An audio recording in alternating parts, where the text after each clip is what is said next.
Okay. हरे कृष्णा। हम लोग थे कि एक ब्राह्मण आए थे जगन्नाथ मिश्र के घर में। तो पहले लोग जब अगर कोई ब्राह्मण घर में आते थे तो उनका बहुत अच्छे से आदर सत्कार करते थे। अभी तो सब कुछ उल्टा हो गया है। पहले बहुत रेस्पेक्ट किया करते थे। तो ब्राह्मण आए तो अभी वो गोपाल मतलब खुद भोग पका के वे गोपाल को चढ़ा रहे थे। तो चढ़ाते हुए घंटी बजाए, फिर नीमाया आके वहां पर खाना शुरू कर दिया। फिर बच्चे ने खाया, बोले वापस से उनको पकाना पड़ रहा। फिर भगवान को भोग लगाते जब वापस से खा जाए, तीसरी बार हुआ ये। फिर निमाई को सुलाने के लिए रख दिया गया और दरवाजा बंद कर दिया। जन्म से गुस्सा हो गए थे, क्या ये बार बार आके खाते जा रहे हैं। उसके बाद फिर चौथी बार पकवाया। तो अभी 12 बज चुके थे पकाते पकाते। तो अभी सब सो गए हैं। तभी जब ब्राह्मण जब अभी चढ़ा रहा था घंटी बजा के, नमो ब्राह्मण देवाय गो ब्राह्मण देवाय हिताय च जगद्धिताय कृष्णाय गोविंदाय नमः, ये मंत्र है। तो ये ऐसे गा के से घंटी बजा रहा था, नीमा के खा रहा। फिर ब्राह्मण रोना शुरू कर दिया, ये कितने बार ये खाएगा। उसके बाद फिर निमाई ने अपना असली स्वरूप दिखाया कि मैं ही तुम्हारा गोपाल हूँ। तुम मुझे बार बार पुकार रहे हो, मैं आके खा रहा हूँ, और तुम मुझे बार बार भगा रहे हो। बार बार आके खा रहा हो, तुम मुझे बार बार भगा रहे हो। फिर ब्राह्मण को समझ में आ रही है, ये तो स्वयं मेरे गोपाल है। फिर निमाई ने बोला किसी को मत बोलना, ये इट्स 1 to 1 सीक्रेट, मत बोलना किसी को। तो फिर किसी को नहीं बोला ब्राह्मण। फिर वहीं से वो खुश होके हई हई बोल के वापस से चले गए दूसरे दिन।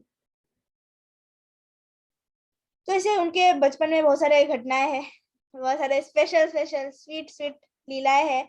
जैसे एक बार बदमाश थे निमाई जब छोटे थे।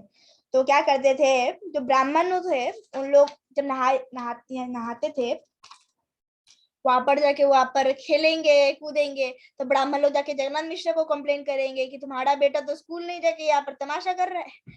उसके बाद जगन्नाथ मिश्र जब गुस्से होकर लाठी लेके आ ही रहे थे कि नीमा एकदम स्कूल के कपड़े वहां पर इंक विंक लगा के एकदम थके हुए जैसे अभी स्कूल से आए हैं ऐसे दिखाते थे। तो जगन्नाथ मिश्र को लगता है अरे मेरा बेटा तो इतना थक के आया है। फिर सब कुछ भूल जाते हैं और फिर हाँ बड़े इतना प्यारे थे। और एक बार वहां पर क्या हुआ करता था, वहां पर अभी भी चलता है, जो जवान लड़कियां होती है अच्छे पति प्राप्ति के लिए वो लोग शिव जी की पूजा करते हैं। शिव जी की पूजा करते हैं। तो वहीं पर नवद्वीप में जो जवान लड़कियां थी वो लोग शिव जी की पूजा अर्चना किया करती थी अच्छा पति प्राप्त होने के लिए। तो फिर निमाया आके बोला तुम अपना सारा भोग मुझे दो। तो वो जवान लड़कियों ने सोचा कि इसको क्यों दे, हम लोग शिव जी को देंगे, हमें अच्छा पति चाहिए, इसको देकर मिलेगा नहीं। तो फिर निमाई ने बोला अगर तुम दो भोग मुझे नहीं देके शिव जी को देते हो तो मैं तुम्हें श्राप दूंगा ब्राह्मण के बेटे होने के नाते, कि तुम्हें ऐसा पति प्राप्त हो, इतना बुढ़ा पति प्राप्त हो जिसने पहले से 4 पत्नियों से शादी कर लिया है और वो 5वीं बार तुमसे शादी करेगा। तो डर गए कि हाँ ये तो ब्राह्मण का बेटा है, कुछ भी बोल देगा। फिर निमाई को दे देगा। प्यार भी करते थे तो दे दिया करते थे। और वो यही कहते थे कि मैं ही नारायण, मैं ही भगवान हूँ, मुझे दिया करो। पहले से उन्होंने सेटअप कर दिया था। और वो ये भी बोलते कि जिस जो जैसा व्यक्ति से तुम शादी करोगे, बूढ़ा व्यक्ति, उसकी पहले से 4 पत्नियां होगी और 4 पत्नियों से 7 बच्चे हुए होंगे, उससे तुम शादी करोगे। राइट। नोटी बस बदमाश थे। और उसके बाद जब वो लोग अपना सारा भोग दिए दिए करते थे तो महाप्रभु उनको आशीर्वाद देते थे, निमाय आशीर्वाद देते कि तुम्हारे एकदम जवान अच्छे पति प्राप्त हो तुमको। और they would be mothers of dozens of children, बहुत सारे बच्चों की माता बनेगी। तो उनको बहुत अच्छा लगता था। लेकिन फिर भी वो लोग कि बदमाशी तो कर रहा है, तो कंप्लेन क्या करते थे सची माता की तुम्हारा बेटा ये कर रहा है। जैसे महाप्रभु ने अपना निमाई ने अपना बचपना बिताया। फिर अभी वो निमाई पंडित हुए 16 साल की उम्र में। बस 16 साल की उम्र में उन्होंने अपना चतुष्पठी शुरू किया, मतलब ऐसा एक गुरुकुल शुरू किया जो कि बहुत महान विद्वान लोग शुरू करते चतुष्पठी। तो स्कूल में वो केवल कृष्ण के बारे में ही समझाया करते थे, पढ़ाया करते थे। कृष्ण ये कृष्ण वो, ओनली कृष्णा कृष्णा कृष्णा, चाहे वो ग्रामर ही क्यों ना हो, ग्रामर ही क्यों ना हो, हमेशा कृष्ण के बारे में ही बोला करते थे। तो फिर उसके बाद में श्री जीव गोस्वामी ने महाप्रभु की संतुष्टि के लिए उन्होंने हरिनामामृत व्याकरण लिखा, जो कि व्याकरण है, संस्कृत व्याकरण है, पर वो हरिनाम के ऊपर है पूरा। अभी भी बंगाल में स्कूल में हरि नामामृत व्याकरण पढ़ाया जाता है। तो इस टाइम में एक बहुत महान कश्मीरी एक विद्वान था, केशव कश्मीरी। उसका नाम था केशव कश्मीरी, कश्मीर का था, उसका नाम भी था केशव कश्मीरी। वो नवद्वीप में आया, मतलब पूरा इंडिया में घूम रहा था, सबको हरा हरा के सरस्वती देवी से जीप में बैठा करती थी ऐसा। और कश्मीर पंडित एकदम सबको हरा दिया, एकदम बड़े बड़े स्कॉलर्स को एकदम हरा दिया करते थे। उसके बाद फिर उन्होंने सोचा, जब वो नवद्वीप में आया तो नवद्वीप के सारे पंडित ने सोचा केशव कश्मीरी को निमाय पंडित से डिबेट करवा देते हैं। अगर निमाय पंडित तो हार जाएगा, बच्चा है तो 16 साल का, हार जाएगा। उसके बाद फिर हम लोग को पता चलेगा कि कैसा टेक्निक से ये डिबेट करता थे, फिर हम लोग करेंगे, हम जीत जाएंगे, ये था। उसके बाद फिर अगर मान लो निमाय पंडित जीत गए, केशव कश्मीरी हार गया, तो फिर तो नवद्वीप का नाम बढ़ जाएगा। और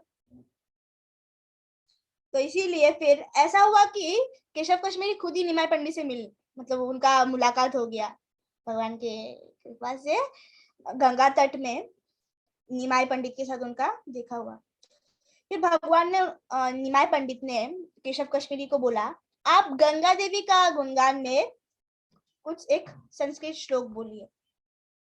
और पंडित है तो कुछ ही क्षणों में उन्होंने संस्कृत एक बहुत सुंदर सा उन्होंने श्लोक बोला गंगा देवी के ऊपर, खुद बना के। एकदम इतना, मतलब कि इतना अच्छे से उन्होंने बोला, एकदम जैसे कि वो बहुत महान विद्वान है, अपना पूरा विद्या उन्होंने उस श्लोक में निकाल दिया। फिर निमाय पंडित ने पूरा श्लोक याद कर लिया, ढेर सारे श्लोक बोले थे, पूरा श्लोक याद कर लिया विदाउट एरर। और उसके बाद उन्होंने बोला, आपने जो 64 श्लोक बोला था, 64 जो श्लोक बोला था उसमें कुछ गलतियां है, फिर गलतियां दिखाया। उसके बाद फिर भवानी भारतु एक शब्द है उस श्लोक में, उसको पॉइंट आउट किया कि ये गलत है। उन्होंने बोला कि भवानी मतलब शिव जी की वाइफ पार्वती देवी, और भवानी शिव जी की पत्नी, मतलब शिव जी की पत्नी पार्वती देवी के पति तो केवल शिव जी होंगे ना, इनके अलावा तो और कोई नहीं है।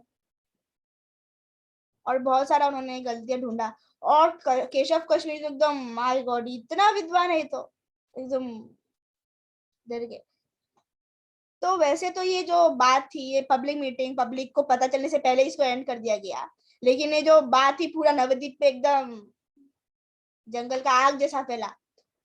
और फिर केशव कश्मीरी को सपने में सरस्वती देवी ने आके बोला कि तुम जिससे लड़ रहे हो ना, ये मेरे पति है, ये मेरे प्रभु है, स्वयं श्री कृष्णा है, तुम्हें सरेंडर करना चाहिए।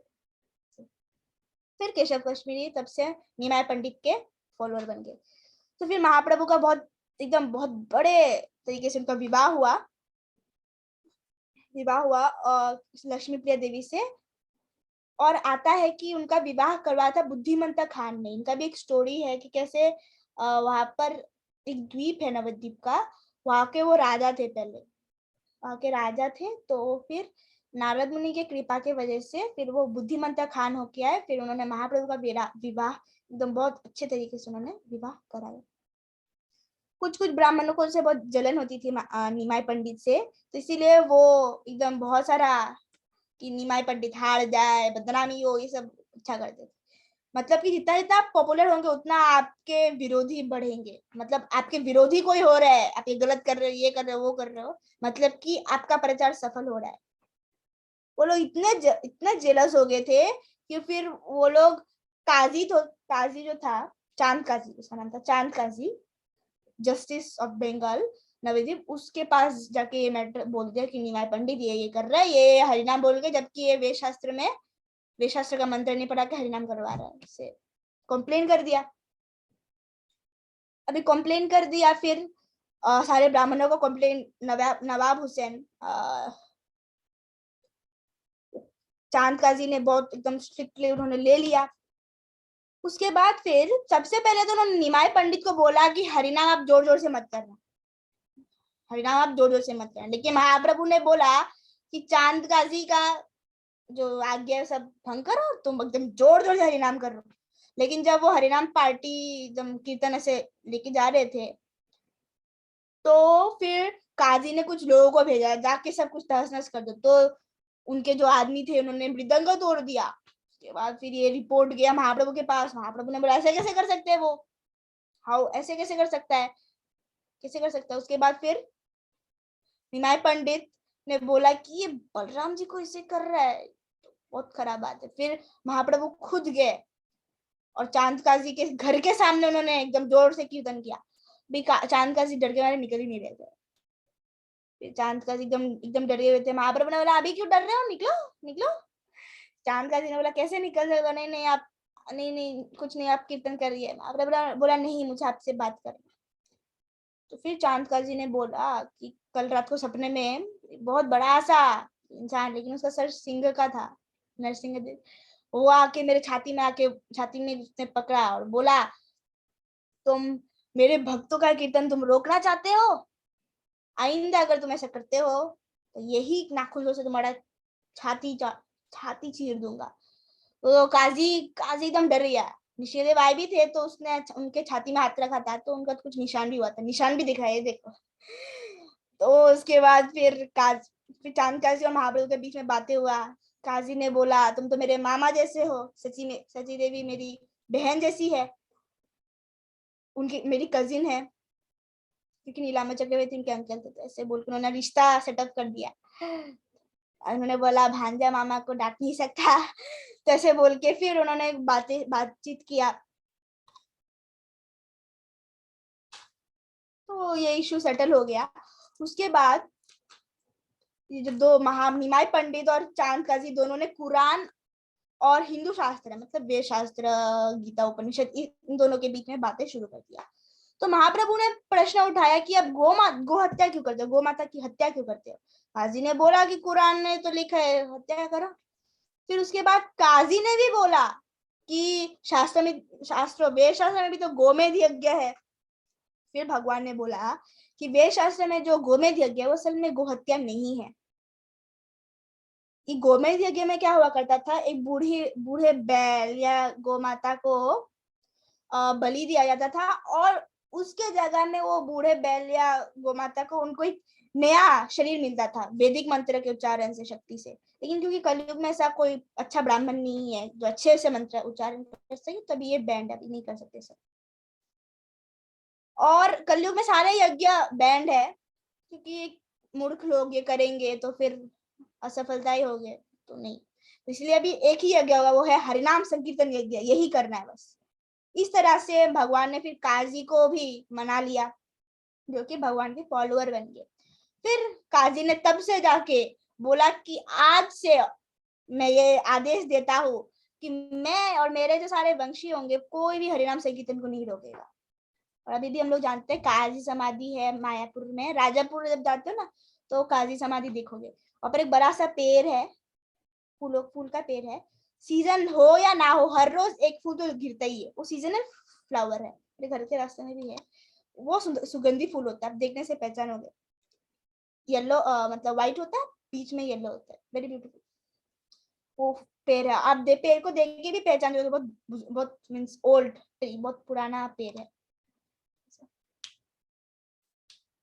तो ये जो इंसिडेंट है, जो लीला है, ये हम लोग को अच्छे से बताता है कि भगवान कोई ऐसे छोटे मतलब शर्मीले वैष्णव नहीं थे। वैष्णव भगवान का अभय भक्त था, जैसे प्रभुपाद जी खुद ही लिख रहे हैं, खुद ही अभय चरणारविंद है। और for the right cause he can take any step suitable for the purpose, मतलब कि अगर भक्ति प्रचार करना है वो कुछ भी कर सकता है, कुछ भी कर सकता है। अर्जुन भी वैष्णव थे, भगवान के भक्त थे, और भगवान के आदेश में उन्होंने अपने खुद के दादाजी पितामह भीष्म को भी मारा, सबको मार दिया कृष्ण के बोलने पर, वो भी रीजन है। उसी तरह बजरंगी जी या बजरंग जी और हनुमान जी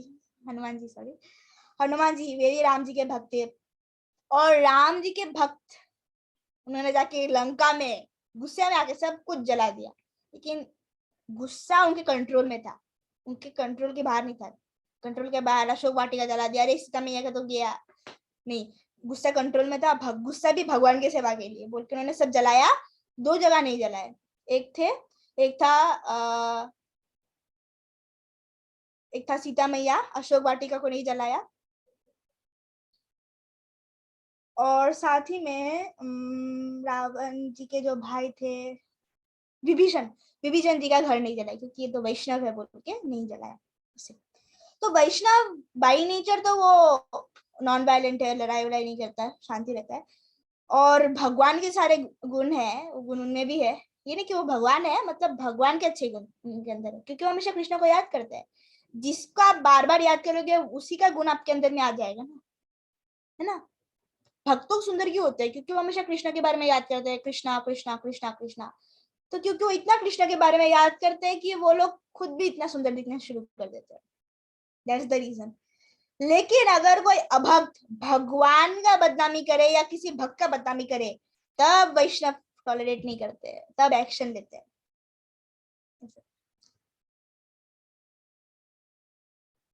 ओके, आज हम लोग यहीं तक करते हैं। हरे कृष्णा।